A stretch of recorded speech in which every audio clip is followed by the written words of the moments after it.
Monday, May 4th. May the 4th be with you. Today is a Matcha Monday, I've decided. So I have all of my setup here for making and talking about matcha. Before I get started on my matcha making, I did want to give a reminder that today is not only May the 4th be with you, but today is also getting very close to Mother's Day. So if that's something that you haven't, been reminded of and have kind of forgotten about, I do want to remind you that your mother's special day is coming up in less than a week.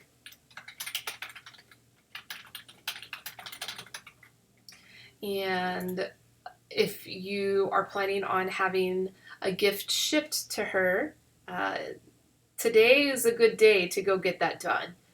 You may be able to sneak in a delivery later this week, but if you wanted to visit our retail website, which is up and running and live now, you can definitely do so. And today is the last day that we're guaranteeing that the tea gifts will be delivered in time for Mother's Day. So I am just going to walk through our website with our viewers on Facebook and YouTube and Twitch, and as well this week, as Periscope, to look over the website and how you can find the Mother's Day's gifts. So this is the landing page for Tea and Its People, which is Tealet's new community and retail website. So here on the top, you can kind of see our story and see how, what our principles are, and our mission is definitely to, encourage your journey into tea and your journey into becoming a tea person. So right below the main header, you're going to see this Mother's Day slider. And if you just shop here, click this shop now, it'll give you two gift options. One of them is the tea box. And so if you want this to be delivered in time for your mother's holiday, you're going to want to do that by today. I mean, maybe if you get it in tomorrow, it'll get there by Friday, but today is guaranteed. So today is the day. And then we also have gift cards available. And so the gift card, of course, is something that you can do extremely last minute. And you can see the tea box, though, is on sale. It's $40 for 4 tins, which is usually $60. So there is a little bit of a discount going on. So yeah, I just wanted to remind you all of that. And this website is teaanditspeople.com. So you can visit there to browse all of our teas and also to order some gifts for your mom. And you can go ahead and put in a special message that you'd like me to include with your shipment. You can just put that in on the special instructions part on the order page, or you can just email me and let me know what kind of message you want inside, and I can even handwrite a note and share your blessings with your mom on her special day.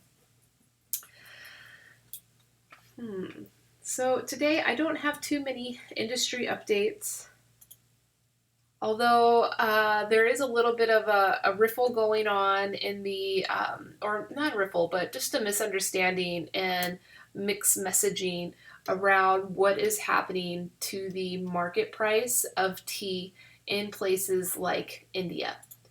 And I had read an article from last week saying that prices had decreased on average 40%. Read an article from last week.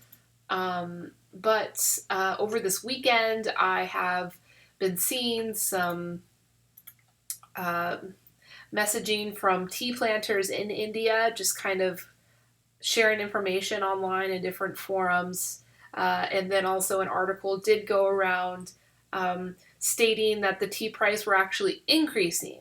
That, and I don't know how realistic this is. It could be, some form of propaganda from the tea board of India to develop confidence in the tea price, as well as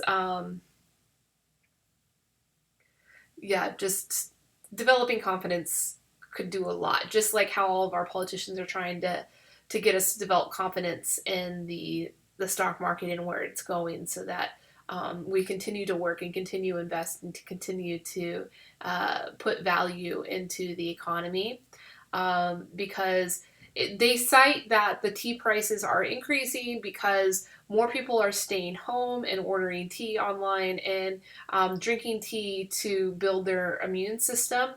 And there is no other market research that I can find that supports that statement.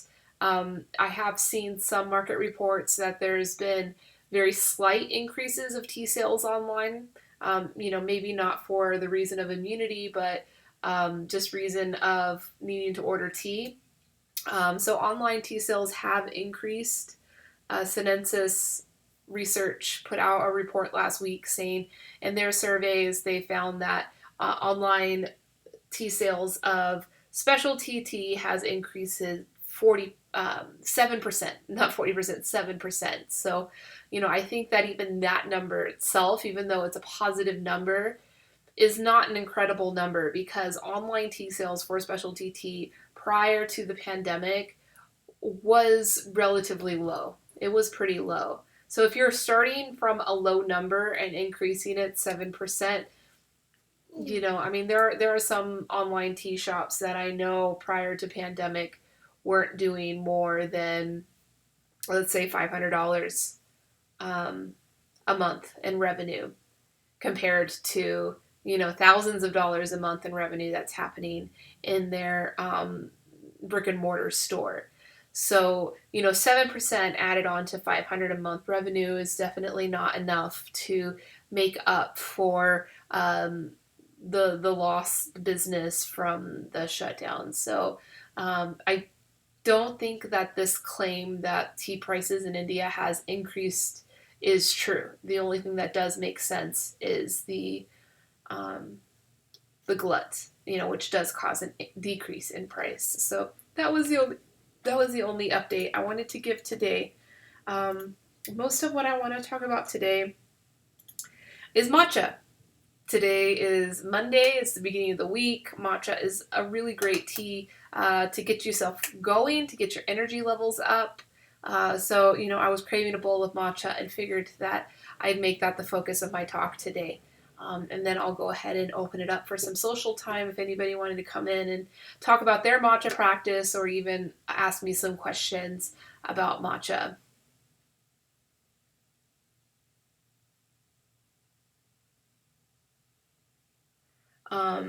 So Will on Instagram asked a question, and I'll go ahead and address this question because it's related to what I was just talking about.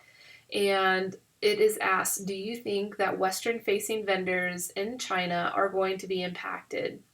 Yeah, everybody is going to be impacted. I think even Chinese-facing vendors in China are impacted. I've had some reach out from producers that we work with in China that have seen a decrease in their sales. There's definitely less socializing happening in China as well as the rest of the world. And tea, especially Chinese tea culture, is heavily revolved around socializing. Even though there is a strong individual practice of tea drinking in China as well as other parts of the world, but it is a very social thing. And so if you're not able to get together with your friends regularly, you're going to be drinking less tea. That's the point of doing these types of things, is to encourage people to find that social element by ourselves utilizing technology. Oh, thank you. Thank you so much. Yeah, I'll get that out to you. Yeah, let me know if there's a message that you want, a special message that you want in that package, and I'll go ahead and put that in. If not, the box itself is actually like really nice. When you open it up, there's really nice tins, and the way it's situated in there looks like a gift already. So yeah, you can just, it feels like a gift even if it's coming directly in the mail. Oh, it's for you. Good. Nice. I always love seeing people take care of themselves. So, on to matcha. I am going to be preparing a ceremonial grade blend of matcha. This is from the 2019 harvest. But I was not able to gain access of this matcha from the 2019 harvest until the very end of the year. And the reason why is that with real ceremonial grade matcha, and not just with ceremonial grade, but matcha producers, they do this for all grades. It has to be aged for at least 6 months. And the longer the better too. So the longer that tencha, so before it's ground into matcha, it's in its tencha state. It's processed into the tencha immediately after harvest. So I just want to show you, I'm using just this little strainer here. This is actually not like an official tool. I think that this actually might be like one side of a tea bowl infuser because it has like this latch on here. It was the only thing I could find in my stuff for grading the matcha, but it has like metal mesh. And the purpose of this step is to ensure that we don't have any clumps in our matcha. We want the matcha to be nice and silky and smooth. But yeah, it gets aged in almost refrigerator temperatures for at least 6 months prior to being able to open it to start grinding it into the matcha.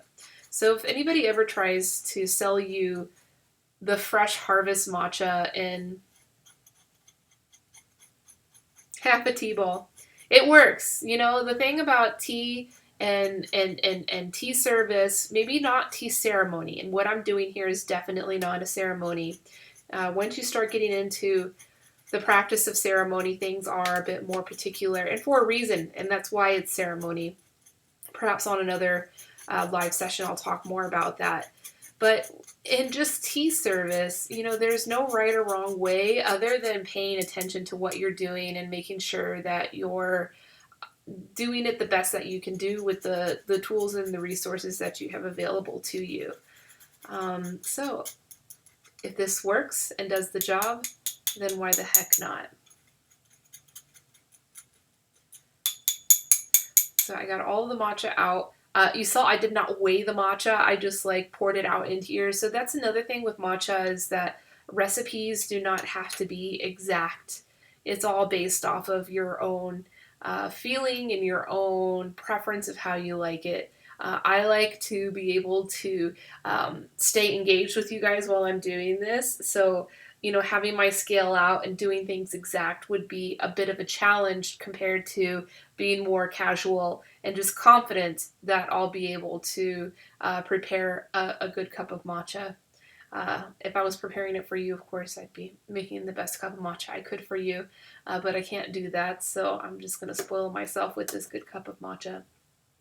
Before I get to the next step, I just wanted to show you guys, maybe you can see the green there. So that's the type of green color that you're going to want to see in your matcha. Oh, there we go. I got it on the camera for you guys. So you see that green? It's like a forest green. Almost like my t-shirt, like a real green color without yellowing. So the yellowing that you can sometimes see in matcha, you might have seen it in matcha that you've purchased online or, had, that's from oxidation. So, it means that there's probably some age on it. It could also be an effect of the amount of photosynthesis that was allowed to happen to the leaf while it was still on the plant. So matcha tea is supposed to be shaded, like full blackout shade to inhibit any kind of photosynthesis from happening. And that's what keeps that very dark foresty green in there. If it's not shaded, then you get that kind of shiny yellow color to the leaf that is reminiscent to, I'm sure you've seen photos of the first flush. It's a beautiful color. It's just shining in the sun and super happy. Hi, Dimitri. Yeah, long time. Thanks for being here, man. Yeah, so you want that deeper, darker green color. The plant may not want that. The plant wants to respirate and the plant wants to breathe and be alive. But in matcha production, which is what makes the matcha so sweet, not bitter, and this is like real matcha, this is like ceremonial grade real matcha, should not be bitter at all. It should be super sweet and super rich and velvety and full of umami, and the umami as well as the theanine. And so that's like the chemical makeup of matcha that makes it so special and why people are so addicted to it and have it as a part of their nootropic practice, mindfulness practice. Theanine production is higher when there's less photosynthesis happening. So the more shade, the better. So true matcha should be shaded with 2 layers of complete blackout shade, at least 4 feet above the plant, not directly on top of the plant. So you'll see that often in Japan, and there's a term for it, and that term is kabuse. Kabuse is when that shade is directly on top of that plant, and you can tell in the color of the powder. It won't be so forest green. So I have my hot water here. I boiled it. It's been about 15 minutes since I boiled it, so I'm pretty sure it's cool. I mean, it's still hot. It's too hot for me to be keeping my hand here, but yeah, maybe it's good though. The thing with matcha though, compared to other green teas, especially Japanese green teas, they say not to use hot boiling water. And the same thing could be said for matcha, but it's not as bad. You don't like burn the matcha. I've heard people say that, and I don't agree with it. And I've learned from tea masters in Japan that say the same thing. Actually, hot water helps it dissolve better. The reason why you may want the water to cool a little bit, like what I'm doing here, is for comfort when you drink it. So there definitely will be some temperature drop that will happen after. Hey Brent, what's up, man? Good to see you. After I put the water in and do the whisking, there will be some temperature reduction because of all the aerating going on. It's going to allow the temperature to drop. But I just like to be extra safe to let the water cool a little bit before I start using it for whisking the matcha, because immediately after I whisk it, I'm going to want to drink it, and I don't want it to be scalding hot. It'll be really uncomfortable. So the way that I like to add water and whisk it is something that's a bit more of like a Western phenomenon, especially like a Western food service phenomenon, but I like it. I think it's very effective, and I've integrated this method into how I produce matcha. When I originally learned how to produce matcha or make matcha, you'd add all the water at one time and whisk it then. I find that step is extremely effective, but requires a lot more skill to make sure that you whisk it evenly so that there's no clumps. The way that I'll do it and show you right now is something that I've seen as a way that restaurants have trained their servers to do it, to make it like a foolproof way to make sure there's no clumps and that everything gets whisked evenly. And so that is that you add just a little bit of water at first, just enough water to hydrate. So you saw that I just put a little bit, just enough to hydrate the powder, and you'll make a thick paste. At this point, when you're making this thick paste, oh, that smells so good. So you can see. When you're making this thick paste, you can run the whisk in every direction, get into the corners of the bowl. Something else about matcha whisking and like a bowl like this shape. Hi Tico, good to see you. Matcha love to you too, man. The shape of the bowl is important. It's a flat bottom. So the bowl has a flat bottom, which means that you can't have any like matcha powder or chunks like settling into like maybe a little dip that may be at the bottom of the bowl. So that's like the main reason the bowls are flat. You may see some matcha bowls, they're not all flat. Some will have a bit of a curve at the bottom of the at the bottom of the bowl. But it definitely won't have the like the little space that matcha and the chunks can settle in. The flat is the easiest though.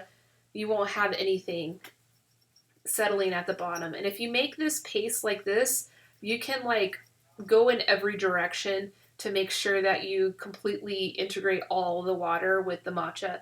And I just love it when it's this thickness because it just puts this beautiful green at the end of your tings. I posted a picture like this to social media one time. Hey Pedro, or whoever's there from '05. I posted a picture of the tings like this at this state when it has all of the thick matcha paste at the ends. And Eric Glass commented on it, those sexy tings. I like that a lot. So now I'm going to add more water to it, and this is for diluting it to the actual drink that I'm going to have. So when you make it like the paste like this is just to incorporate the powder into the water. Again, this is not the traditional way to make matcha. This is, from what I've experienced, a very kind of Western take on it, Western fast food service take. Again, I didn't measure things. I just eyeballing things, and you can do that with matcha.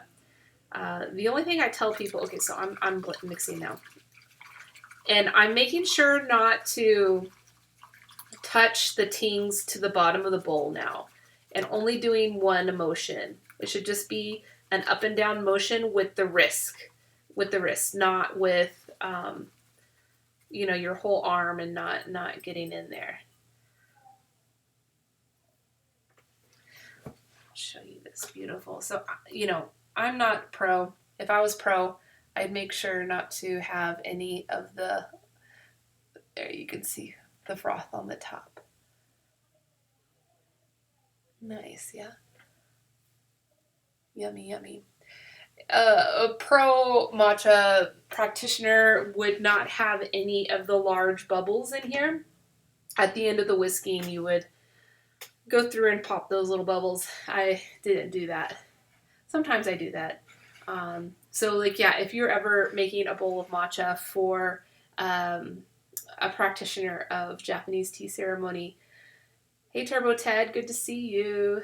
If you were making a bowl of matcha for a practitioner or a true tea master of Japanese tea ceremony, that might be something that you'd want to watch out for, because they'll definitely call it out. They'll call out lots of things. And so that's why I always like to preface in saying that I am not doing a ceremony right now. I am simply making a bowl of tea for myself. And so with that, I'm going to enjoy some. Oh, it's so good. So thick and rich. And even this one bowl, as I finish out the rest of this live stream, which should be about an hour or so, this bowl would be more than enough to keep me satisfied and more than enough to activate my brain. Cheers.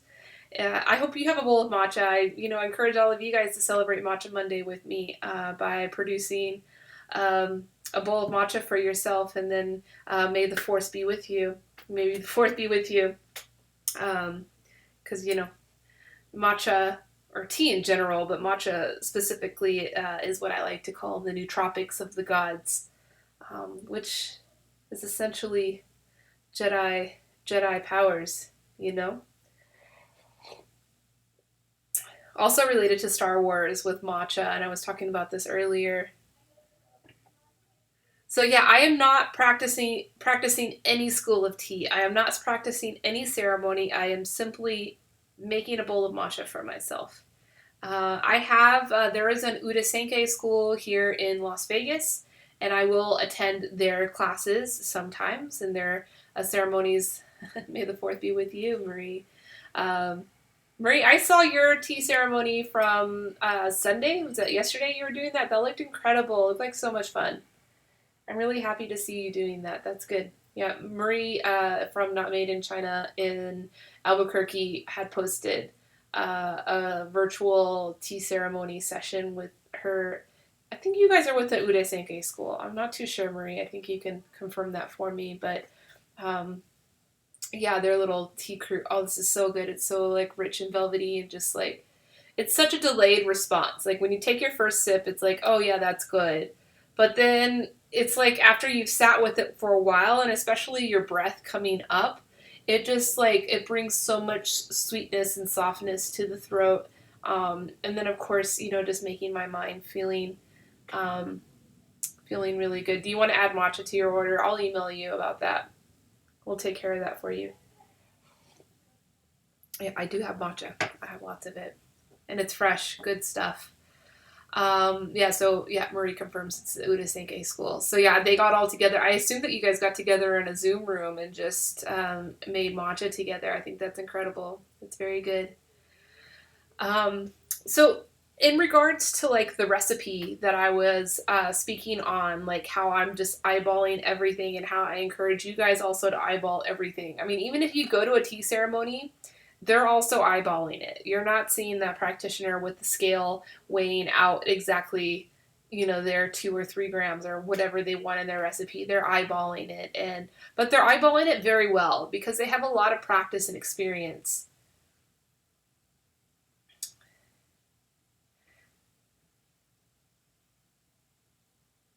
Of the ceremony from yesterday. Yeah, Marie, let me see. I'll go up on Marie's page and see if I can get the link for it. But she says, Midori Kai alumni One World Chakai 2020 marks the 50th anniversary of the founding of Midori Kai. To commemorate this major milestone, a worldwide relay tea gathering is being planned. Oh, it's being planned. When is that going to be? Marie, let me know. And I will see if I can find the link of the class that she did or not the class, but the session, the virtual session she was doing yesterday. We did have a Japanese tea ceremony as part of the, oh, that was it. Okay, I see. As part of the virtual tea festival.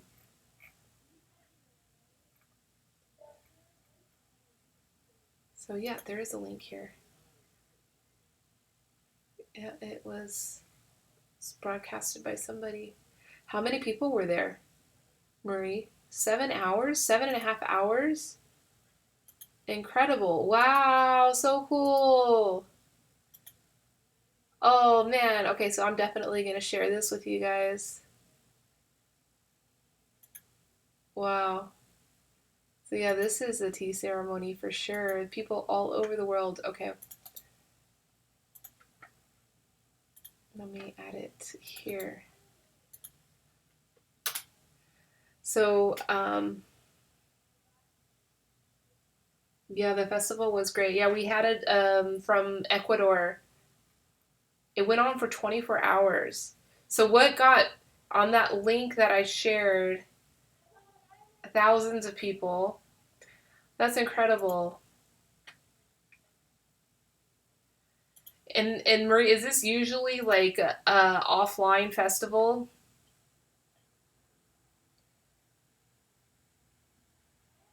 Like where people gather in person and so everything had to be brought online? Okay, I shared your watch party. I don't think I want to share your watch party. I can go to the original video.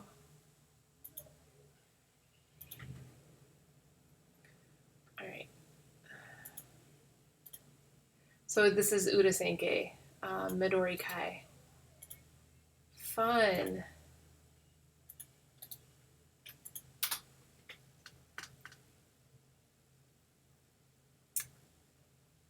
Yeah, the virtual tea festival, which we actually are going to be rebroadcasting again on Thursday. We are targeting the Reddit community for this, but of course everybody is welcome, and we'll be streaming it and focused on the stream that is, here we go. We'll be focused on the stream in Twitch. All right, so I just posted the original video not Marie's watch party, which you're welcome to go to Marie's watch party to watch it. But if you go to the second link, it's the school where people can study in Japan. Okay. This might have been a blessing though. I mean, I can't imagine that these thousands of people would normally get to connect in an offline event, even, a series or network of offline events. So this pandemic has kind of forced us to get online, which then allows you to scale communities, right? So if I put on a tea festival here in Las Vegas, I will at tops have 600 people come to it, because that's just the size of the demographic of people interested in tea, or know that they're interested in tea, would come to an event. But because we put that event online and kind of opened it up to the community at large to connect, then we were able to have thousands of people come together. Hi, Kayla. Good to see you. So, yeah, yay for technology, yay for mindfulness and matcha and Mondays, and may the 4th be with you. That's fun. Yeah. Yeah, matcha and Star Wars, the next Vex point is, I'm just going to go ahead and put it on the comments there. I wish it was easy for me to comment to Instagram. The link is kind of long. But Bitcoin's next Halloween costume is going to be a Baby Yoda. He is Baby Yoda. He's exactly Baby Yoda. Like, all he would want in life is a little hover stroller to take him around and, have bone broth on command, ready to go. But we're going to use matcha to dye him, so that way it's a healthy green dye.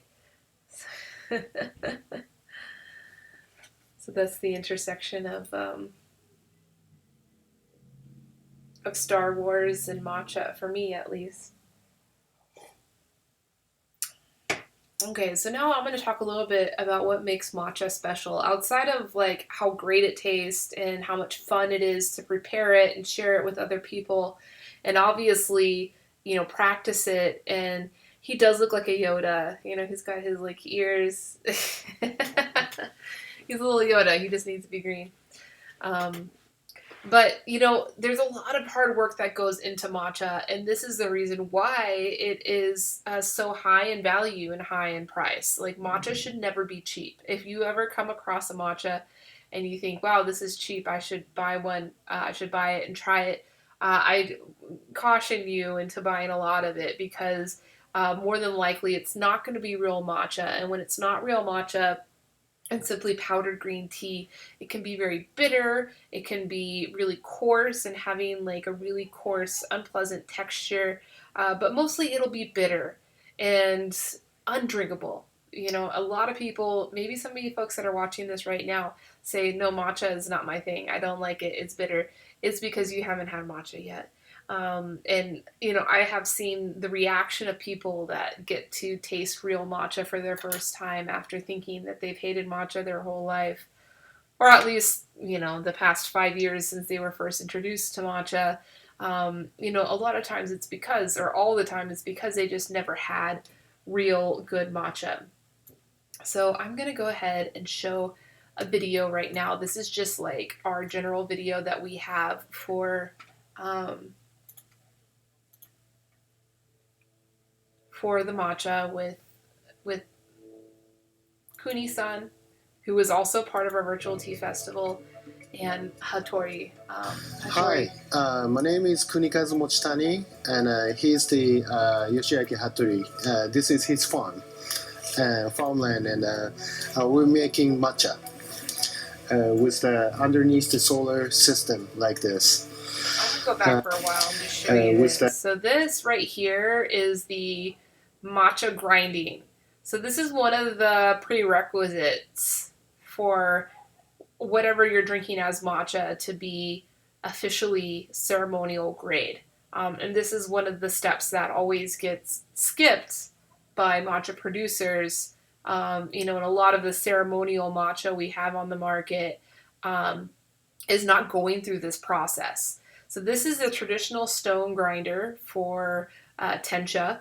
It is just two massive stones that the top stone spins, and inside the stone is actually like a grate, and there's two opposite grates that will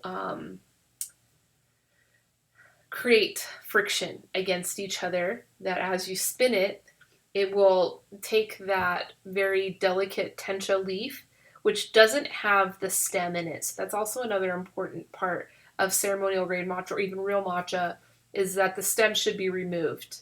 The stem does have some positive attributes to it. We all love kukicha and the Satemwa antlers. Those are both teas made exclusively from the stems of the tea plant.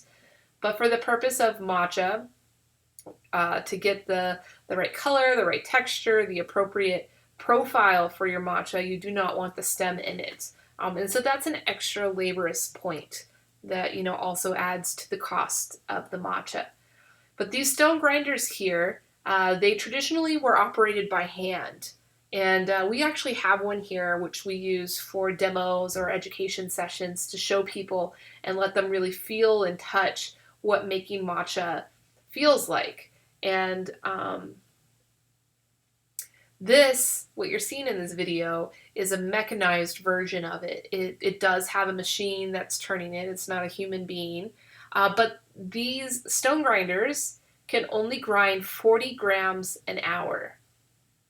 So just to give you a reference, the little tins, the little matcha tins that you can buy, you've probably seen at the store, they're just small little cute tins. Those are 30 grams. So, you barely fit a little bit more than a tin from one of these machines an hour. So in the matcha factories, and I think in the rest of the video you'll be able to see it, there's usually several of these machines lined up, and they each need to have their own clean room around them, because the fine powder that comes out of these stone grinders is very much in the air and can contaminate or dirty up other areas. So the specific area around the grinding machine has to be very clean, and very sanitary air and dry air, because moisture in this powder can definitely cause it to clump up. So you got to make sure you control the moisture content in the air. And so my final point on this, and why using this machine is so important, is that because it allows you to get the very, very fine texture on the powder. If you, and I'll just show an example here real quick.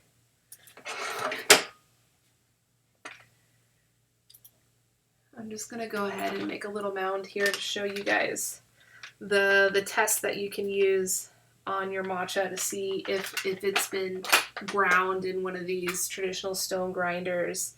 You can just use a piece of white paper like this. This is just a white envelope I have here, and I have a little bit of the powder here. Put it all together, and you can see there's clumps here. So these clumps that are here is just from the moisture content in the air that's caused it to kind of clump up. It's not bad. This can happen. Now if it clumps up totally and hardens, I've never seen that on matcha, but I mean that must mean that you must have very, very wet air that really hydrated the powder. I don't know, maybe that's not good to drink, but if it has a little bit of clumps like this, that's why you use one of these strainers, and just push it through the little metal holes to get rid of the strain, or the, what do you call that? The clumps. Okay, so the purpose of this test is, one, you can see the color, the green color, in contrast to the white paper. So that's a good thing. If you have other grades of matcha, only tencha is used to make matcha. You would never use sencha. The processing is very different of tencha to sencha. So, You can use your finger now to test the texture of your powder. And just, place your finger on top of the matcha or on top of one of these clumps and then just run it down. Ooh, that feels so good. If you run it down the paper, it should feel like, I just have to lick it off. It should feel like paint. It should feel like velvety paint versus like something coarse. For Instagram, you guys haven't been able to see any of this, so I'm just going to turn the video here. You can see that. It's very, like, it looks like paint, when I ran my finger there. If it was coarse, you would see, like, individual little strips of the coarse powder, going down the line. So that is all due to this traditional stone grinder that we've been watching here. So I'll get back to the video. Underneath the solar system, like this. All right, so the solar system he's talking about. これ何年でしたっけ？3年目。This is in relation to the shading that I was talking about. Typically, you wouldn't, think of putting a solar panel array on top of a farm. There is some opportunity, energy investors looking for places to put their panels, which is where actually this idea came from. But in the area of Shizuoka, which is where this matcha comes from and where Kuni-san and Hattori-san are located, is traditionally a sencha producing area. And so, maybe here, Marie, is the chance of whenever I can explain that the difference between sencha and tencha that eventually goes into matcha.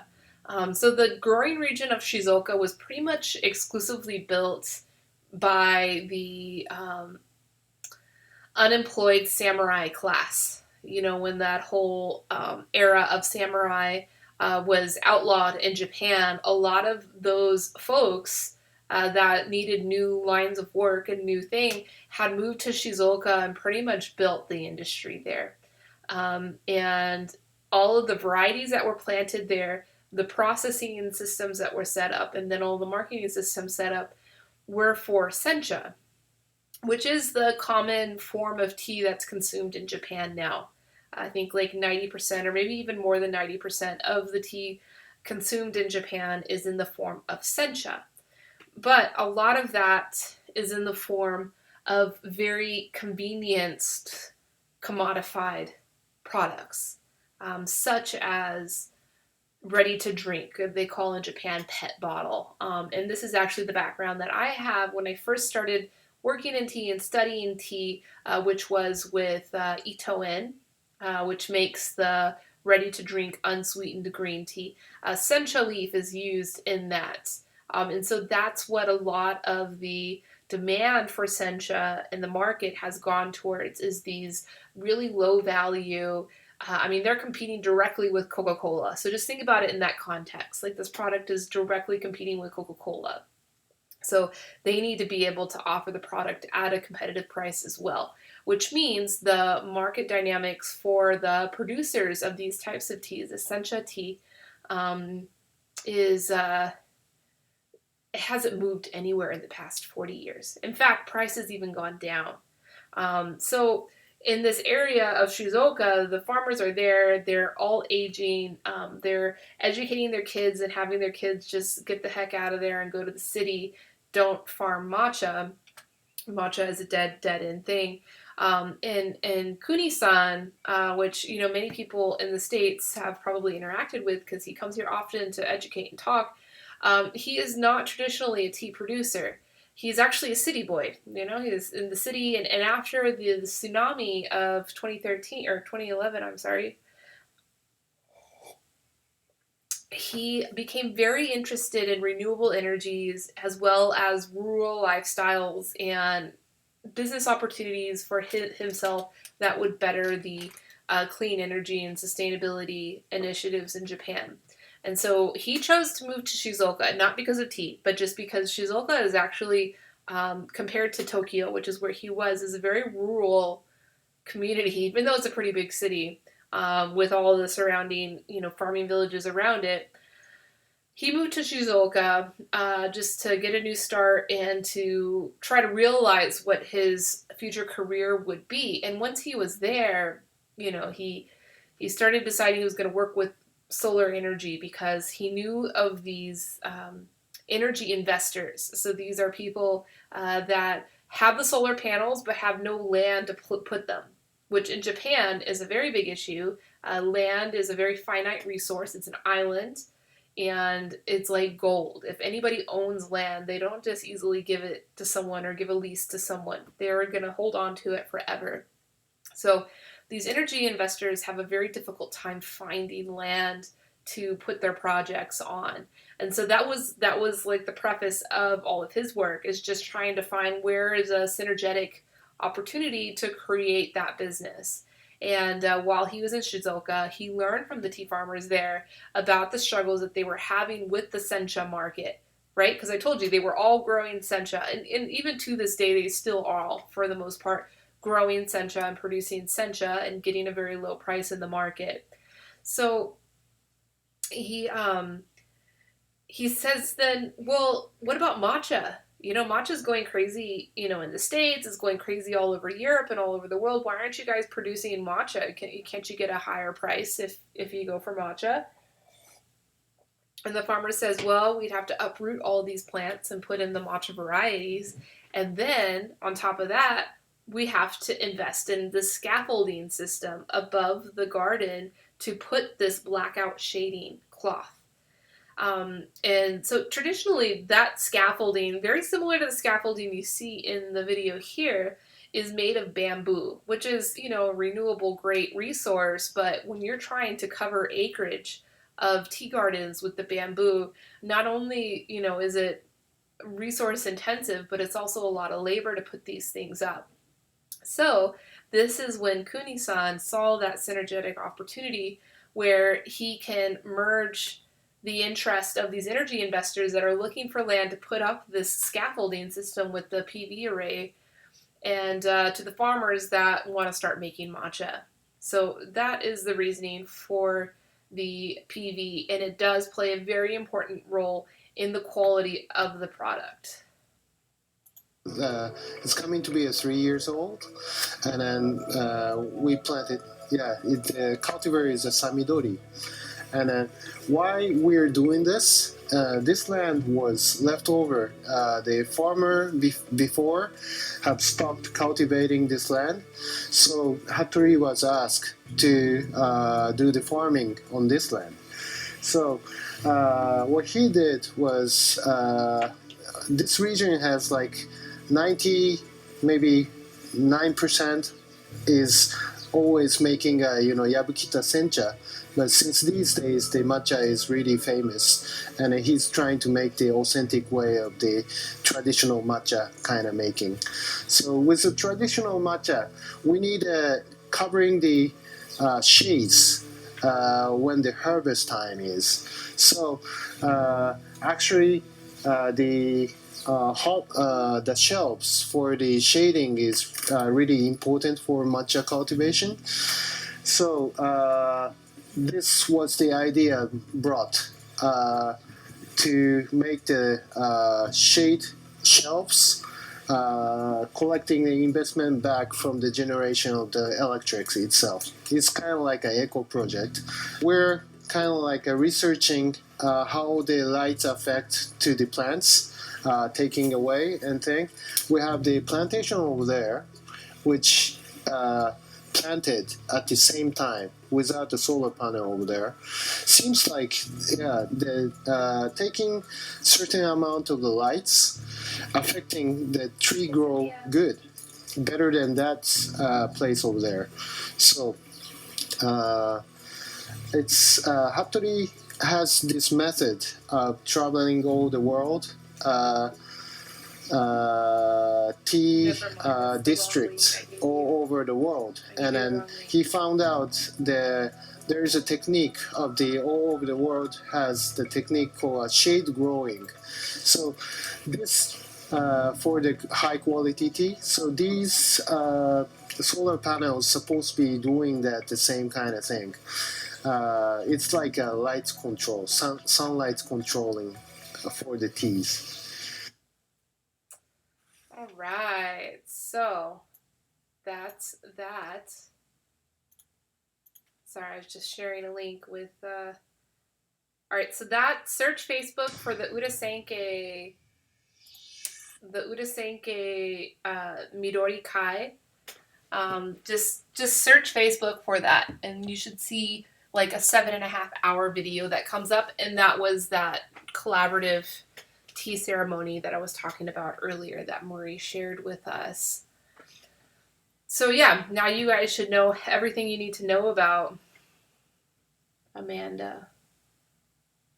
Is that your name, Amanda? Yeah, now you should know everything that you need to know about sencha tea. Matcha tea, I'm sorry. So sencha tea has a different process than tencha. And actually, to be honest, even though the making of matcha, like the growing and the grinding and the storage and all of these things, even though those things are so labor intensive and really artisanal, they're the process for sencha is like the process itself compared to the process of tencha is a bit more complex. So in tencha, what happens is the green leaf is harvested and then it is steamed. There's not much of a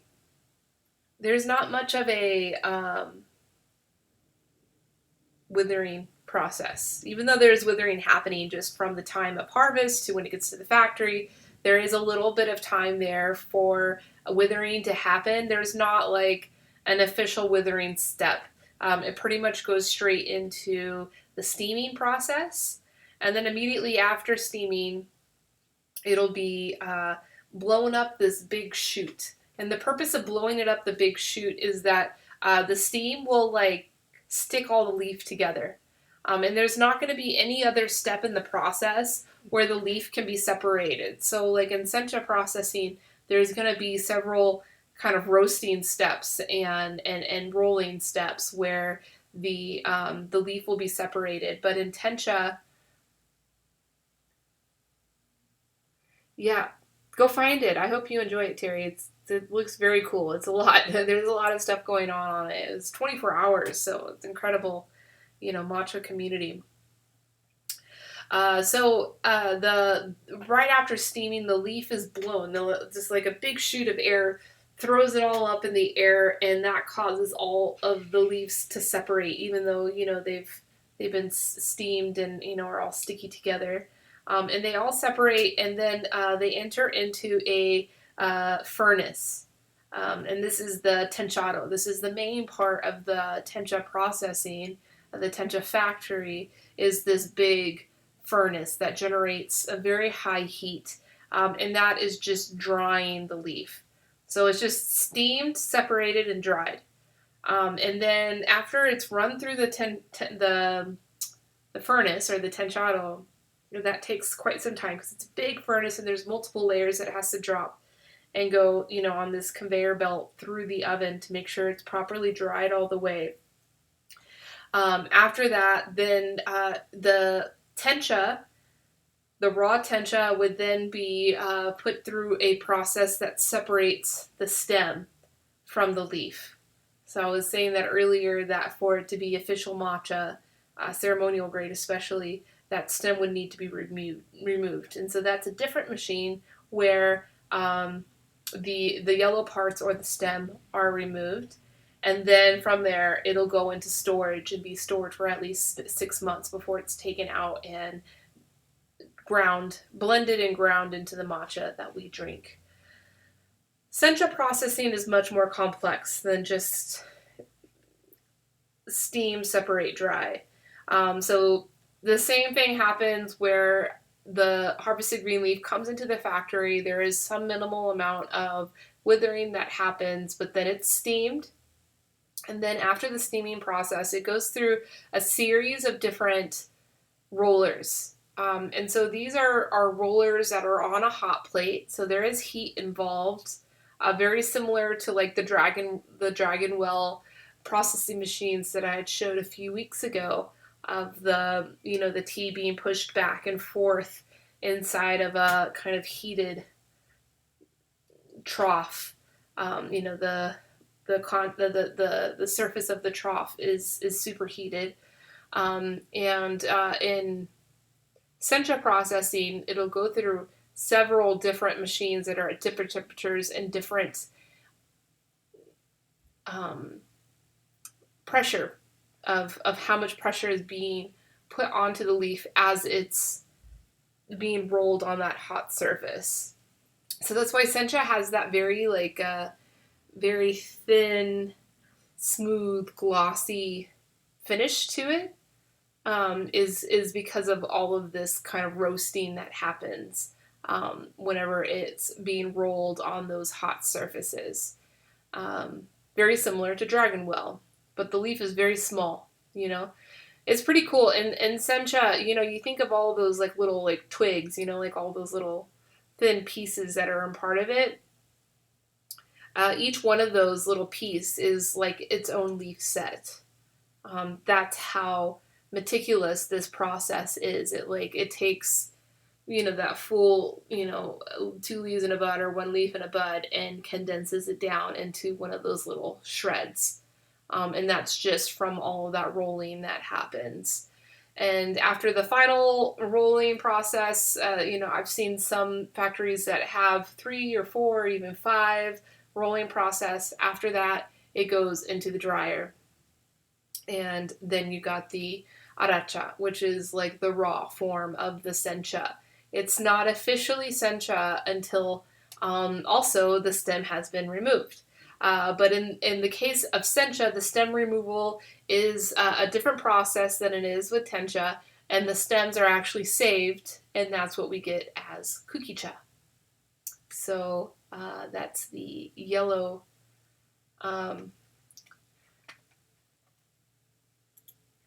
little twigs that we see with kukicha. I want to see if I can find some video. This is all video that we didn't edit yet.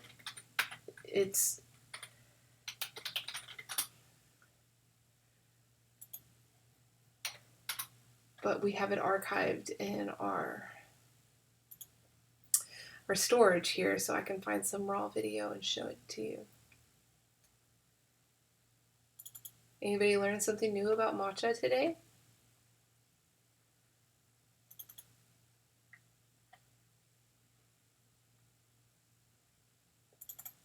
I know we had gotten a really good shot of the kukicha. I just want to show the kukicha video because it's really fascinating when it's like separating from the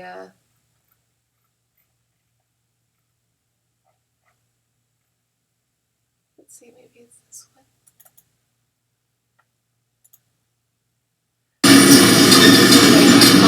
It uses a colorimeter to detect if whatever is passing at the conveyor point at that point is yellow, so that is not the movie.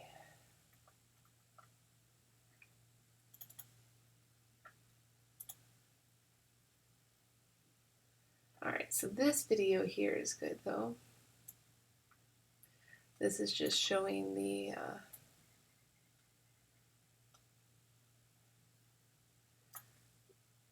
sencha. So this is the sencha process.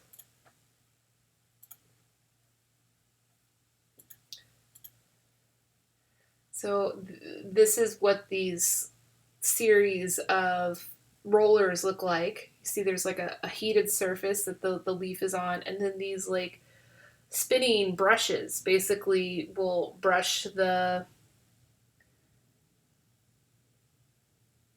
Yeah, try it on your matcha. The smear test on the white paper. You can tell the quality a lot from that.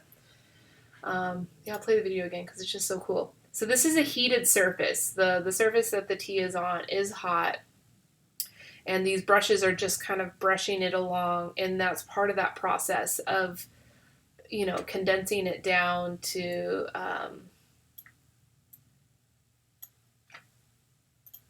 become the small little pieces that we're used to seeing.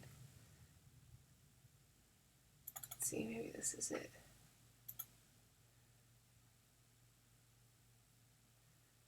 And, you know, if you ever question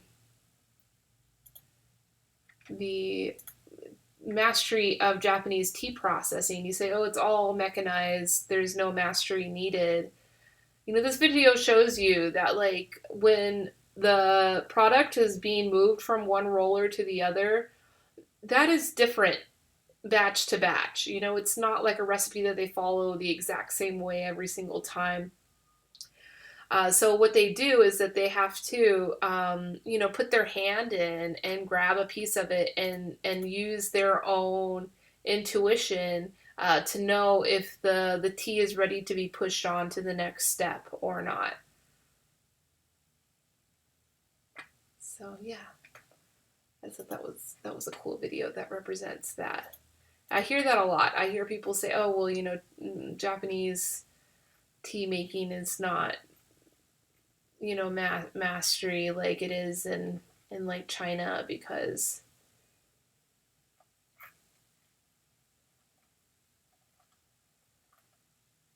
the the machines do all the work." And it's like there's truth to that, but then there's also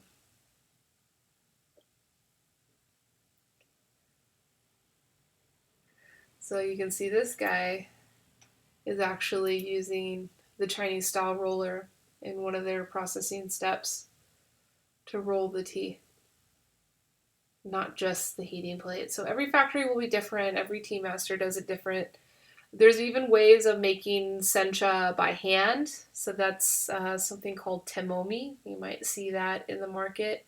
It's usually very expensive because it's a high level of hand craftsmanship and processing. Let's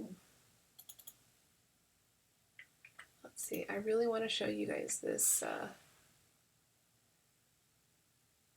this machine that video is not it. The machine that makes the yellow tea or takes out the yellow tea, takes out the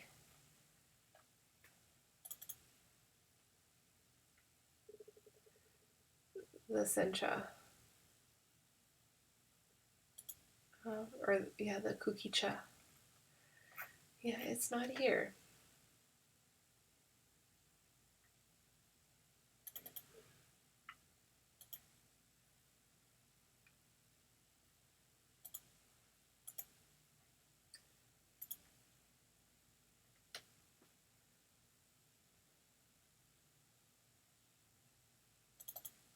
Let's see, I remember we took a bunch of video at Aki's, at Obubu, his factory. But unfortunately, Obubu doesn't do, maybe they do it now. I don't really talk to them too much, but this is a good representation of the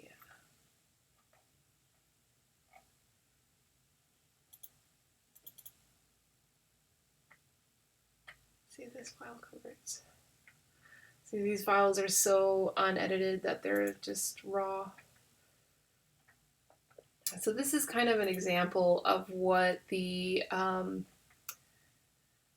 this is for gyokuro, but matcha is the same shade covering, but you see there's only one layer. So even this is not the true sencha or tencha ceremonial grade matcha kind of shading. You wouldn't want any sun to come in at all. You want it to be very dark here. But that's just an idea of how high it has to be, like the rigging system that, you know, the farmer has to invest in. And this plays such an important role in like the sweetness and the brain focus power that is in matcha, and gyokuro for that matter too. But you can see how dark these leaves are compared to the leaves, over here in the sun. The ones in the sun over here are very yellow. They're very happy. These leaves aren't so happy because they're being tortured, essentially.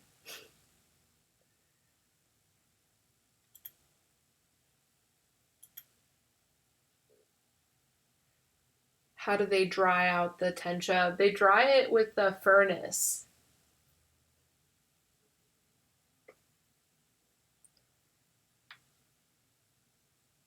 Oh, look, Kuni commented on the Facebook video. It's great. He says, new tencha factory is planned to start operation from 10th this month.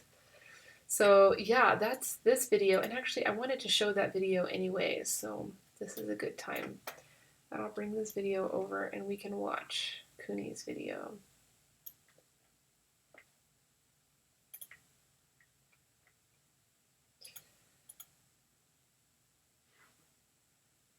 So this was their planting of their fields. Cool time lapse.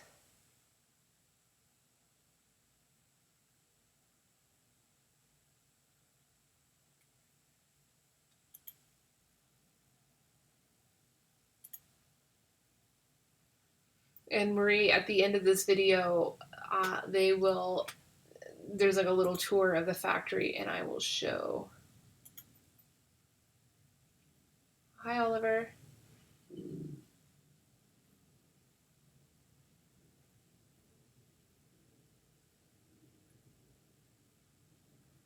just going to fill you guys in on what's been happening in Kuni's video. There's intentionally no music or anything because this is a time lapse that was captured. All right, turn that audio off. So Oliver, my favorite Japanese cultivar so far from my experience is Goko. And that's through matcha. The thing that's cool about working with Kuni-san and this project here, this factory and this project, is that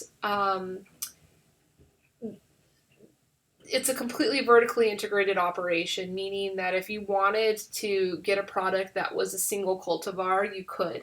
And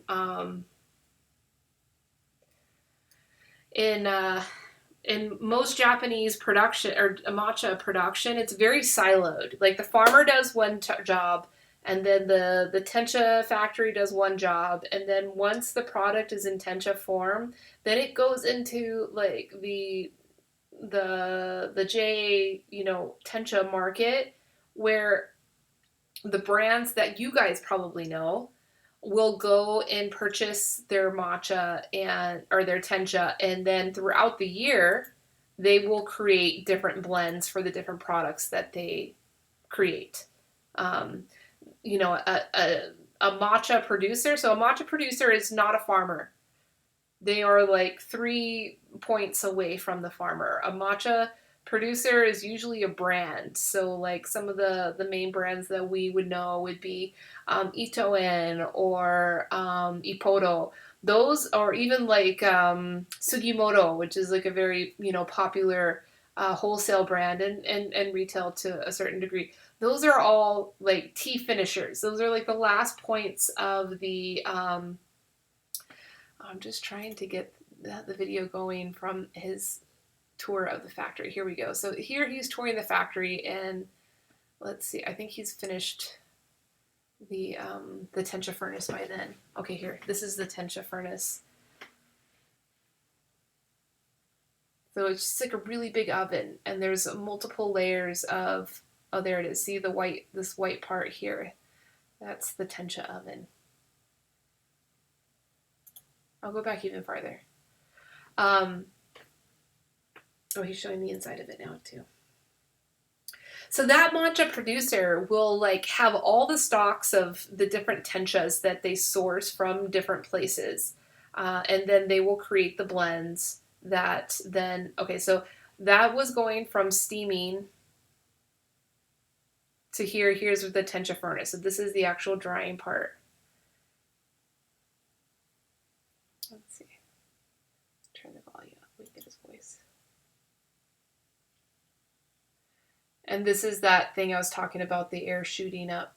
This is where it would shoot up the. Let's see. Here, I like this new machine. You know, this really nice. It's so shiny. It's Yeah. nice and clean. Yeah, it's shiny. And this belt conveyor, once the leaf drops here, the belt conveyors keep going. So leaf won't pile on top of the leaves each other. So this would be forms. And then there's a, the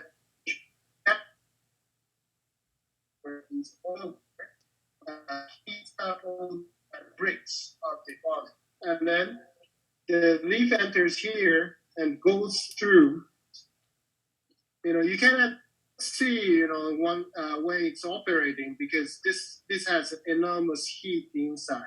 So it's not running, so you can see inside right now. You see the brick. It's so something these special furnaces you are can usually, see. made of brick. That's the just actual like furnace. a wood fire Yeah. oven. And then all the leaf goes through and drops over here. We had a test running, so some leaves are landing here, and then drops here, and the leaf would go blow up the air again, and goes up there, and another belt conveyor to return into the furnace again. So this will keep going like 5 times, and pretty much dry the leaf like potato chips. Would be go up to the next stage. That's the another room. Here, everything is new here. So this machine separates the leaf and the stems, and I would separates here and enter to these final dryer machine. One side is a leaf part, one side is the stem part. Because the thickness of the each material is different, so the final the drying would be a different. So we separate and dry, and then all these the dried up the kencha aracha would be going out from here, and this is the packing place. Receive it in these bags.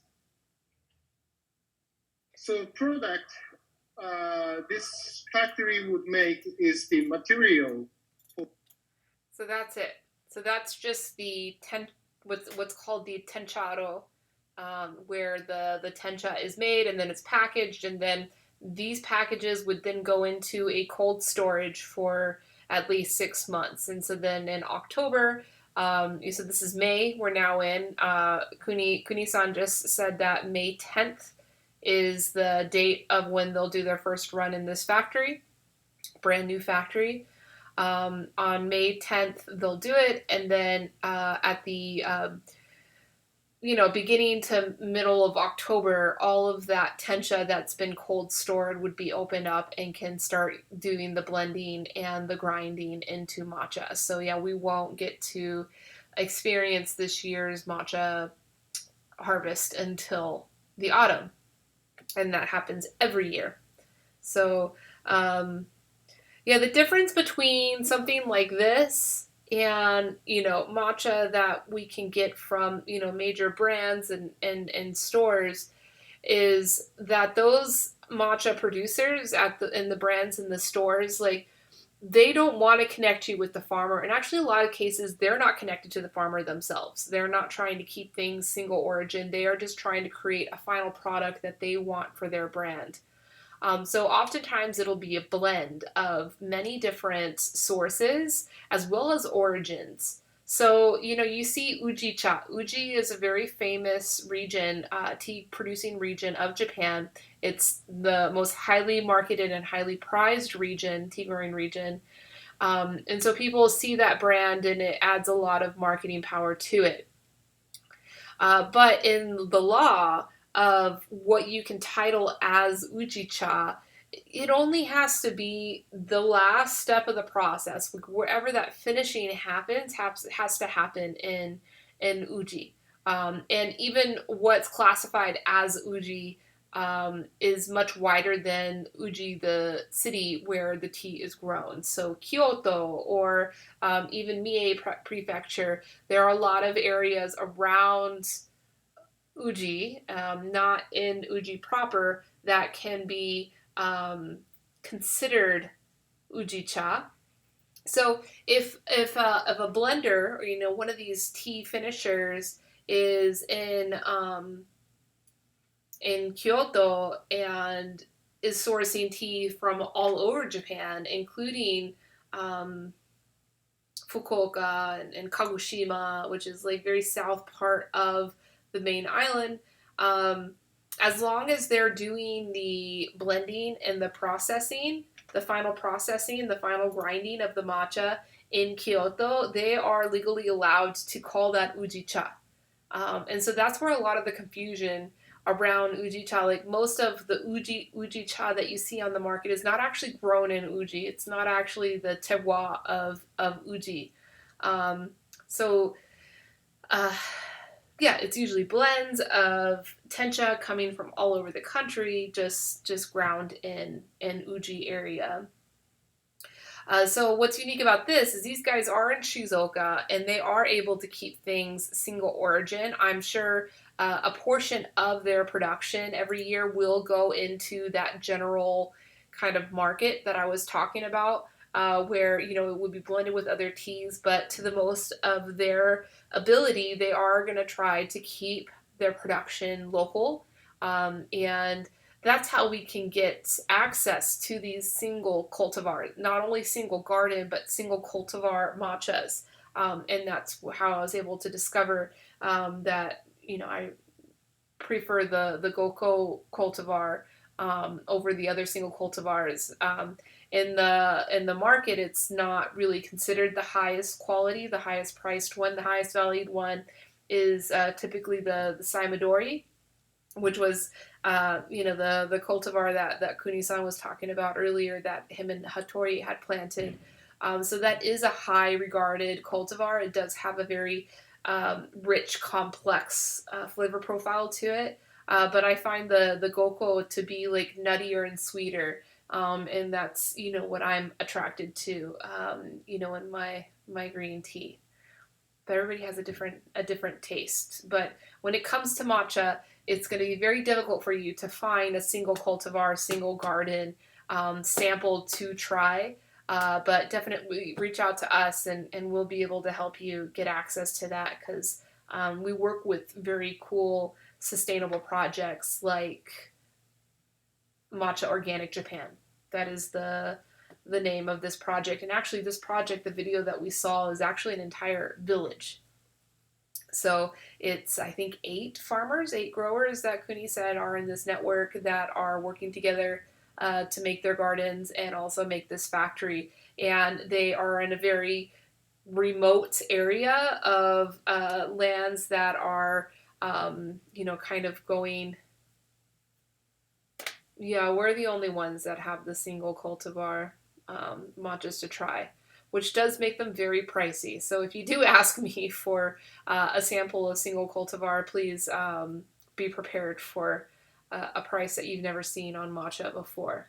But that's why we make blends ourselves, to make the product more accessible for different applications. So even like the cafe grade that we have is something that was developed exclusively for the North American market, like the cafe market that's looking for a matcha grade that is good enough to drink on its own. Like if you made a bowl like this on its own, it would be good, but it's also at a price point that's accessible to coffee shops and cafes. So that's how we're getting good matcha, real matcha, into the coffee shop, which few other brands have figured out. Like most of the matcha you see in coffee shops is like not matcha.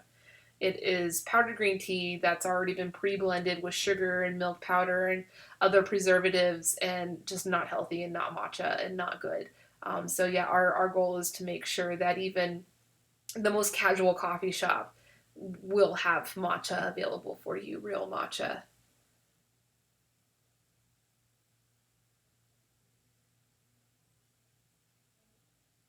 Yeah, Wazuka, Awubu. Oliver, you're talking about going back to Uji. Uji is nice. Wazuka was nice. I enjoyed it there. It's a weird thing for me to go back now, just because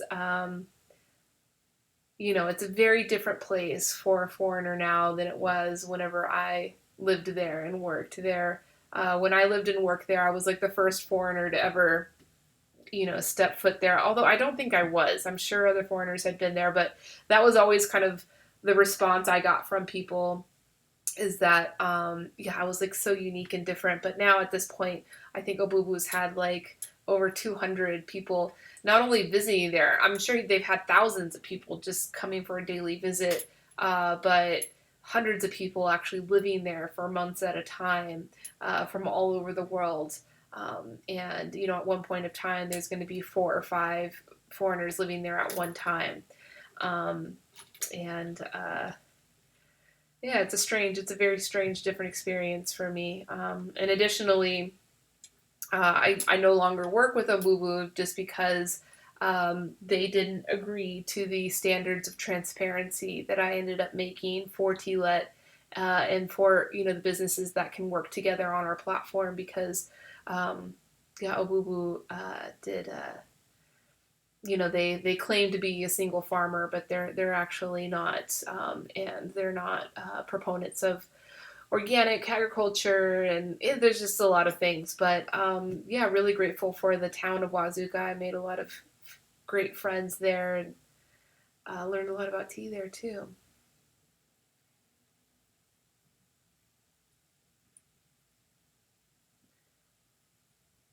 Yeah, Oliver, thank you for all of your recommendations.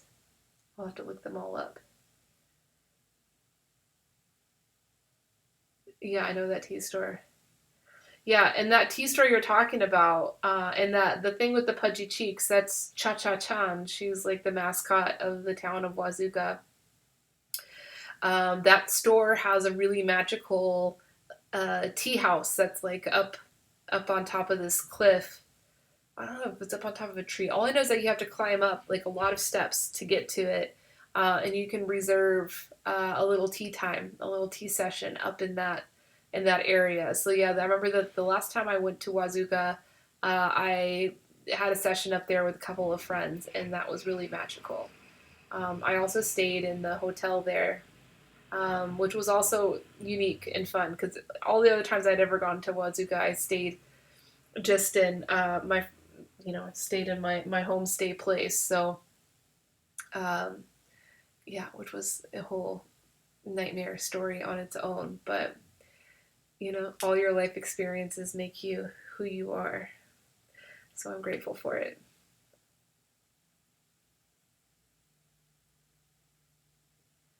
Wow, that's cool. Yeah, the little keychains. I have a few of those. Actually, we keep one hanging from the camera bag. It's nice. I actually have a video. I'll show you. You'll like it.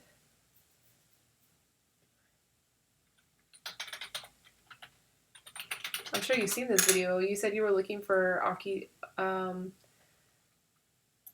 Vimeo or on YouTube.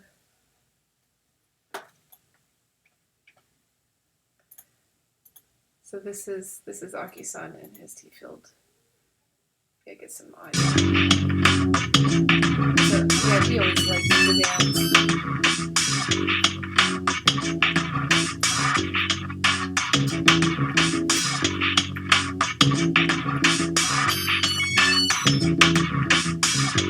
So yeah, that's Cha Cha Chan, and the early manifestations of tea fairy there.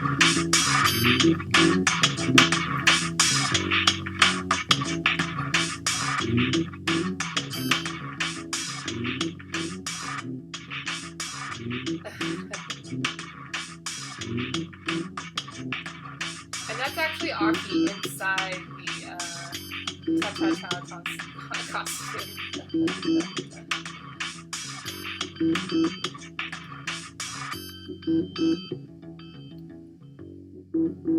Yeah, our videos for Aki have gone quite viral. These kids. I saw he did like a live event on Instagram this weekend. I'm glad to see him doing stuff. He has so much help. Thank you. You know, all the foreigners that go work there. He has a lot of help with keeping content up. Yeah, he's a great personality. Oh, I have a little bit left. A little settle on the bottom. Maybe I'll add a little bit more, freshen it up.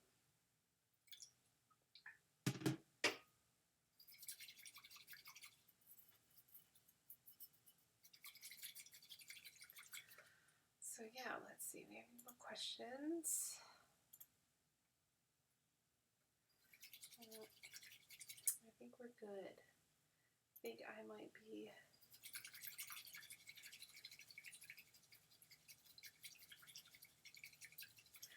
Yeah, I find my own way, and everybody else finds their own way.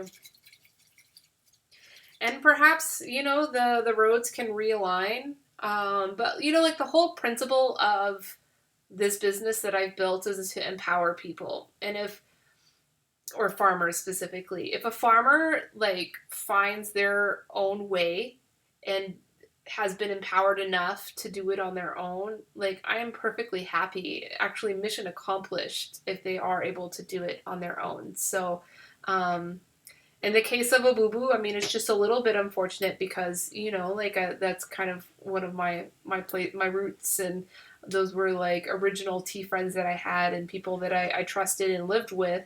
I actually lived in Aki's house before he got married, and so yeah, I mean, it's just a little bit hard because of that extra condition. But you know, I'm proud that they're able to figure out, you know, their own marketing and their own business to introduce, you know, their products and their ideas, and also the spirit of tea. So more so than just the product, because you know the quality of their product is not so great, but it does get people into the lifestyle of tea, which is the most important thing I think to do at this time as we're, you know, fighting to keep the production of tea flowing. So yeah, they succeed at doing that, and you know, I know that work that I've done for them has helped them get onto that path, and they don't owe me anything, and I don't owe them anything. Other than a friendship and a relationship. So I do keep that up, and that's why I keep those videos up and talk about them. But yeah, we don't see eye to eye in how the business should work. Yeah, Matu-san had told me one time that he told me, because like it was like maybe the second or third time I went back after I lived there, and after Tealet had already like kind of manifested into what it is, and the culture and the mission that I had established for the business. And of course, transparency is like the key term that we use a lot. And that idea of trust only being able to really be built with that transparency. And so I was speaking to Matsu-san about that. And he says, no. Why do you want to be transparent? I mean, that's the base of the entire, you know, disagreement or whatever you want to call it. It's not even a disagreement because like there's so many more things that we agree on and have friendship around. But the basis of the two different paths is you know, my kind of obsession for transparency and trying to live that example of transparency so that others can feel inspired and confident that they can do it as well without being at risk of anything bad. But you know, there still is a lot of fear around transparency, and I think the Japanese culture you know, holds a lot of that fear. Yeah, I mean, they have a fear of sharing their true selves to others. So you know, in business it's the same way. So he tells me this thing, and the thing that he tells me, it sticks to me today. and makes me think. And, I bring it up in conversations often just to get other people's reflections on it. He says, why would you want to be transparent? Then no one will see you. Pretty powerful, right? Yeah. So,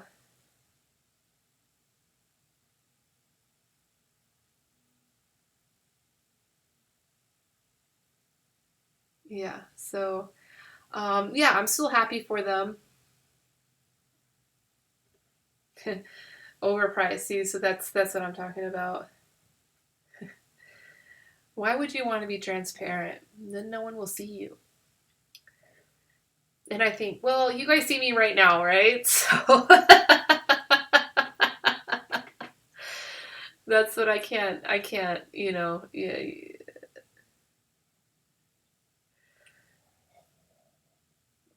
yeah. I think, he came up with a very clever way to defend, his perspective on it. But in the context of why I'm practicing transparency in the information age, is because that's how people see you. People are seeing me much more than if I had built the conventional, traditional, wholesale tea business. So, um, the our use of transparency and use of collaboration and just like kind of collaborative mentality and spirit and energy um, is exciting for people. It gets people, interested in what we're doing. And, our company has won awards from it. And we get recognized and articles written specifically about our transparency. So I think, yeah, I'm still feeling strong in my intuition that transparency is the way to go. And I'm going to continue doing it. So that's, uh, that's the reasoning behind that. So yeah, I like how you say that, Oliver. You said you met transparent, fun people when you lived in Canada and America. Transparency is part of what makes them genuine. Another good word, genuine and authentic. I mean, those are two kind of synonymous terms that I think that are good to use. And they're genuinely fun and outgoing, or they're genuinely jerks and assholes. Like that can be it. And if you're transparent and confident and authentic in who you are, people are gonna they're gonna trust you more, even if you're a jerk. Like they're gonna trust you more because like what you see is what you get, and there's no games and there's no guessing and there's no backstabbing. Of course, there's potential for backstabbing all the time, but if you are truly authentic and truly transparent in who you are, um, then the capacity for trust that can be built with your relationships, be them personal or business or whatever, your capacity is going to be much higher. So, I feel pretty strongly about that. And I think the business that we built, proves a lot of that. Um, I'm starting to like dive into new territories and new networks and new communities of people where I'm starting to see that transparency is important, but there's different boundaries for different people and different communities. And so I have a new concept that I like to advocate for. Um, hey, Chris, good to see you. Howdy. Oh, I like that. Ni howdy. That's what you said. Ni howdy. I like that. We're talking Japanese culture today, but I'll take a little Chinese pun. I like that. Um, what was I talking about? Transparency. Oh yeah, I have a new term that I like to advocate for that I call consensual transparency. So this is whenever you create the culture of transparency among people to build trust, but say, all right, we're going to allow you to create your own boundaries of what you feel comfortable in sharing in your transparency. Um, keep in mind though that the more transparency you give, the mutual transparency that's given between two parties that are going to do some type of value transaction with each other, and in this context is usually business. So you're going to do some type of business exchange. The more transparency that's there, the more trust that will be there. But we understand that you have your boundaries, so you can consent to your permissions of what information you want shared, and that will allow for more successful and trusting transactions to happen.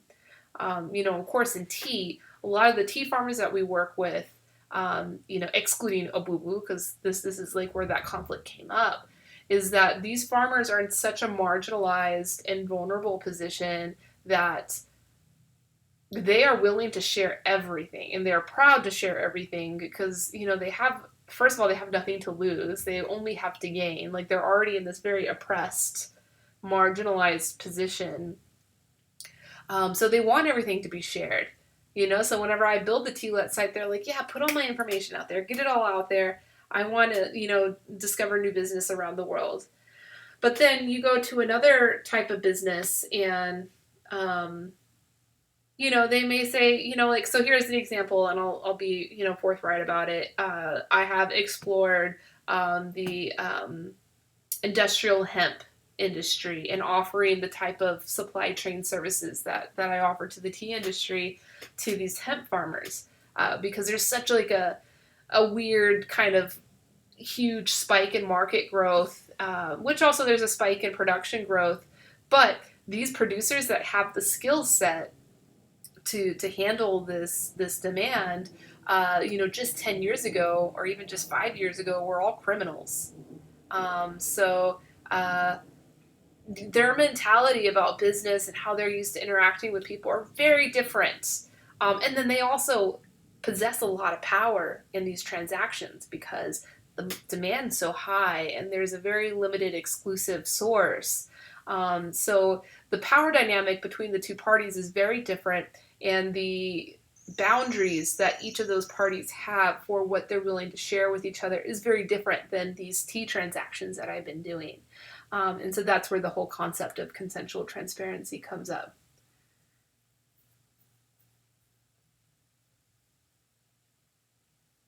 So, Chris, let's see what you said. You said transparency versus trade secret. Yeah, that's important. Transparency always wins, long run and short run. I appreciate your transparency. Oh, thank you, Chris. That's interesting, though, that you like create that kind of difference between transparency and trade secret. I think trade secret is something very important. Like your recipe, your intellectual property. I think that could be considered a trade secret, but like your source, and in and of itself, is like, unless you're contract buying like 100% of whatever's being produced from that thing, it's not much of a secret. Like, other people are going to get access to that, and you trying to put this like artificial trade secret over it is not really going to solve that problem in the long run. And I think it's kind of silly marketing anyway. Like, I think there's only a very niche market that truly appreciates exclusivity and trade secrets. Trade secrets is why I don't use commercial glazes. So that's interesting, right? See, so that's your way. And you know what? Your way of doing that is not going to make a difference on your business unless, you have an authentic hustle. Like, you are genuine and authentic and build a community and a network of followers and customers that appreciate you. And they appreciating you for your authenticity, not for your trade secret, not for your exclusive thing that you have.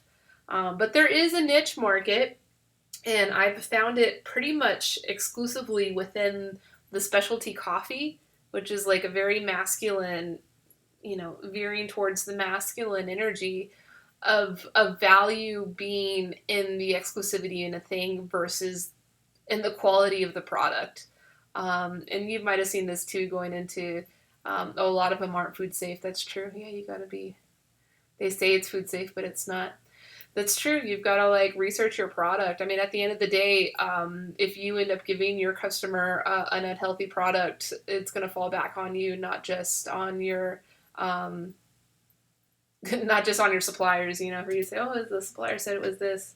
So it's always good to take extra steps to make sure that you're sourcing a product that you believe in and producing a product that you believe in.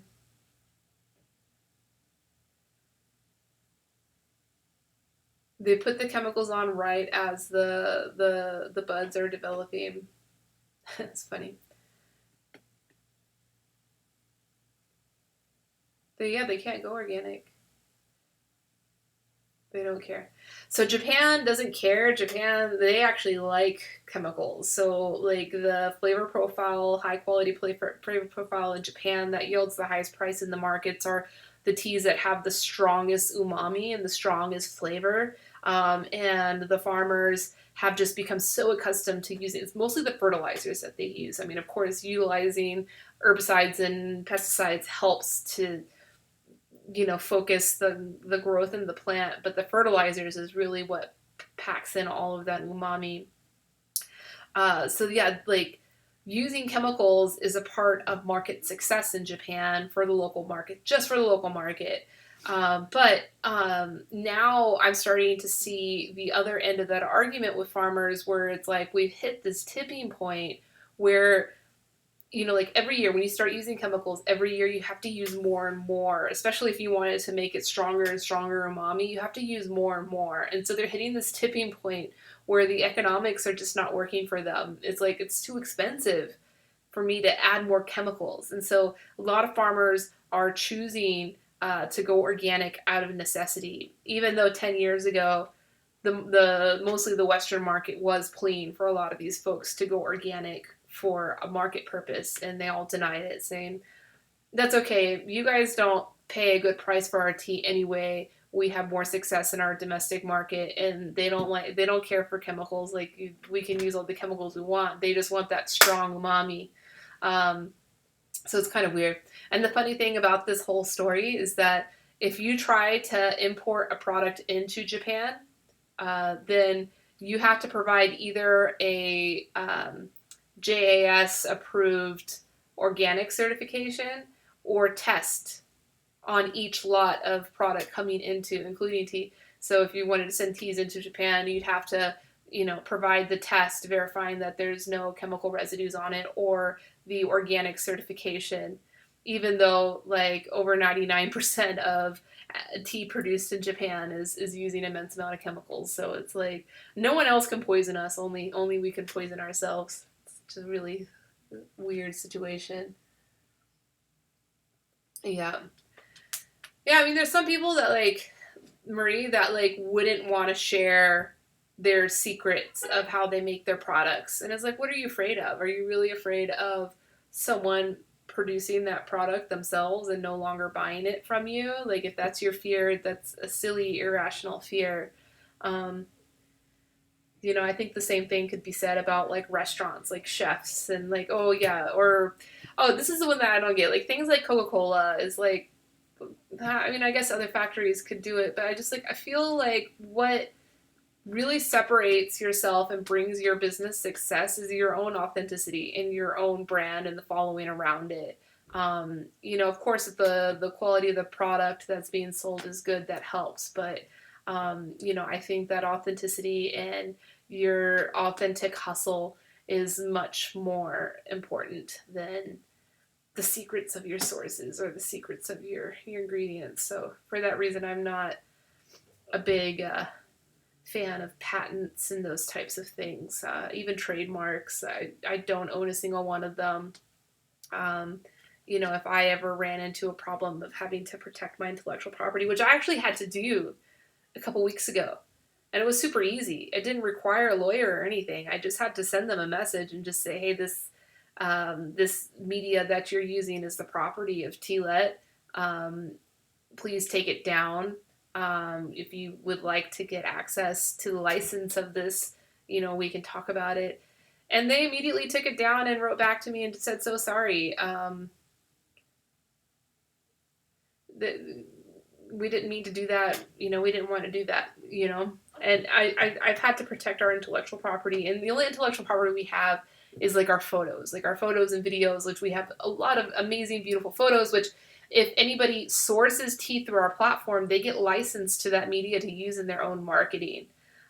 So, like you'll see a lot of our media across the internet, and it's because we're sharing it with everybody. Everybody is allowed to share it. So, there is kind of an open license on it, but that's, the value of working with us. But, if it's another tea company that's trying to use our image to, sell their own product, That's pretty bad. You know the marketing image I saw the other, this was a few months ago. There's a new brand of matcha called Cha Cha Cha. It's like kind of blowing up. They have a big marketing budget. You'll see it all over the place now that I've told you about it.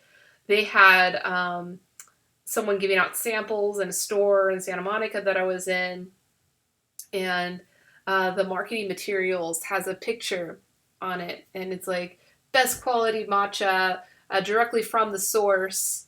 And the photo is a very famous tea mountain in Japan, actually in Wazuka. It's a very famous. It's like the most pictured famous tea mountain in Japan. It's like I'm sure Oliver, when you went to Wazuka, you were taken up to see this mountain. I forget the name of it, but it has a particular name to it. And I was just thinking, man, this is like totally false. Like it's just false, and it's not authentic. And it's gonna fool some people, but I think like the real customers that are really going to sustainably support a matcha business are gonna end up seeing through that. It may work for them the first couple of times, but when they really get into it and are really going to develop a habit that would support that business in the long run, they're going to yeah, it's not going to make a difference. Well, they're going to find the real thing, and they're going to find that that's fake, So, yeah, that's that. I'm going to just go back and check up on Oliver's comments. I saw you write a lot. So.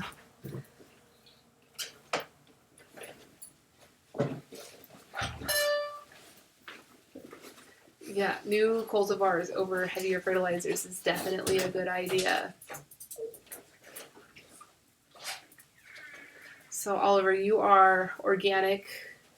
I mean, even if you don't think about organic as like an environmental perspective, and you just think about it from like an economic perspective, organic is the answer. Resilience and biodiversity is going to end up being a more economically viable method to go down.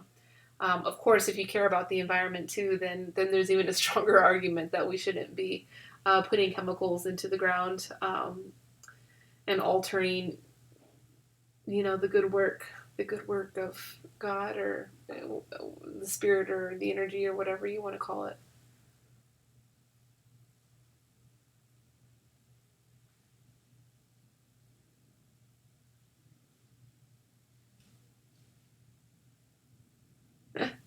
It's in your nature to talk all the bloody time. That's cool. I like that. I appreciate you, Oliver. I appreciate everybody that like interacts with what I'm doing here. This is kind of a difficult task to sit by yourself and see yourself. And thanks, Chris. Thank you so much. Love you too. Wow, I hope you're doing well in Austin. My brother says things are starting to pick back up there and starting to look like progress. So happy. Hope you have a good Cinco de Mayo. I'm looking forward to that. I'm actually going to make mole from scratch, so really looking forward to that. Yeah, I want to talk to you about that, Oliver. Maybe we can take that conversation offline, talking about your perspective on GMO. Because I also studied GMO in my undergrad and thought it was fine. But yeah, there's a lot of interesting concepts around the economic implications of GMO. Same related to, yeah, we're talking about matcha today. I finished drinking it, and yeah, Michael, maybe you can go back and watch the video. I'm about to tune off. I put a lot of really good information in about matcha. I talked about a lot of good information and even like did the tour of the matcha factory and the matcha field, so you can see what makes for a high quality, true, authentic matcha. You want to learn to make mole? Okay, well maybe I'll make a live video on my personal Facebook about my mole adventures. It's a long process. I plan to like cook it overnight with the chicken to get the flavors, but I got like the raw cacao, the cacao paste. Like, I don't think that's typically what's used in making mole in Mexican tradition, but I'm gonna do it, and I'm sure it's gonna be really bomb, really good, and really like medicinal of sorts. But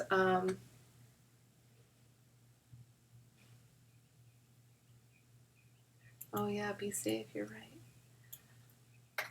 Oliver, here, I'm going to give you my email if you don't mind. If you like to talk so bloody much, please email me.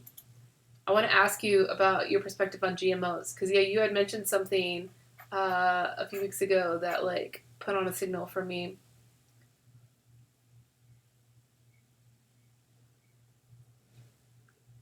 Oh, data analysis. I love that. That's why I quit school. Thanks, Terry. Thank you so much. Yeah, I'm gonna be signing out soon. But this video will play back, and then also now on our new website, I'll just show it really quickly. All of the videos are up so that you can see them. Of course, you can see them through YouTube and Facebook, just scrolling through. But on the website now, you can actually see it from. So let's see. There we go. From the front page, from the header menu.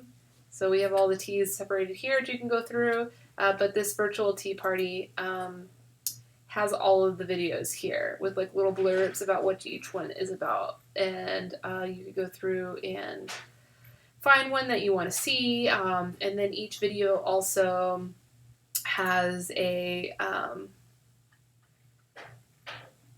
you can watch it here, and then it's got the transcript of the whole video, so you can go through and even read things to double check things if you want, but you just need to see the video if that's what you're wanting to watch.